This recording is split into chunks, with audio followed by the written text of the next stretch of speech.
We're continuing to follow a story we first brought you as breaking news earlier this evening. Big Y supermarkets are reporting a recent string of skimming incidents in nearly a dozen of its stores right here in Western Mass. Welcome to Western Mass News at 10. I'm Abby Carnevale. Western Mass News reporter Maria Wilson is live for us in studio. Maria, how many skimmers were involved in this? Well, Abby, we spoke with a spokesperson from the grocery chain. She tells us they found one skimmer in each of the 9 locations involved in this recent string. At this time, it's unclear just how many customers were impacted by all of this.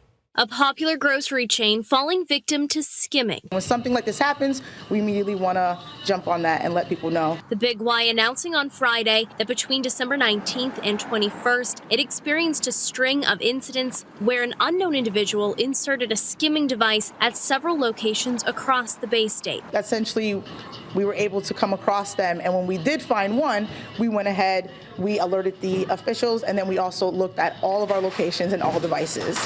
The grocery chain's communication manager, Jade Rivera McFarland, telling us that the individual placed a single skimmer at each location. The Big Y releasing a statement Friday saying they are actively investigating the circumstances surrounding this incident. And we notified and are working with law enforcement. We have inspected all of our terminals and continue to do so. In all, 7 stores are right here in Western Massachusetts. Take a look at your screen for a list of all of the impacted stores, including the St. James Avenue location in Springfield, the Chicopee Big Y Express, and the Northampton location. They also say that their Westfield location was targeted between December 19th and January 12th. Rivera McFarland saying that the chain was able to quickly discover and address the concern due to their rigorous safety measures. We do have a number of different protocols that we put into place to look for these types of things. She also says that the Big Y is working with anyone who believes their information may have been compromised.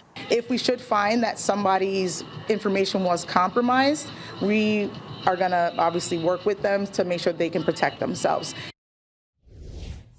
The Big Y is also urging customers to always review their bank and credit card statements for any suspicious activity, and they are available to answer any customer's concerns. And Western Mass News is getting answers from one local man who says that his EBT benefits were stolen in a skimming incident. You can watch his story with our own Abby Carnevale right here on Western Mass News on Monday. For now, reporting live in studio, Maria Wilson, Western Mass News.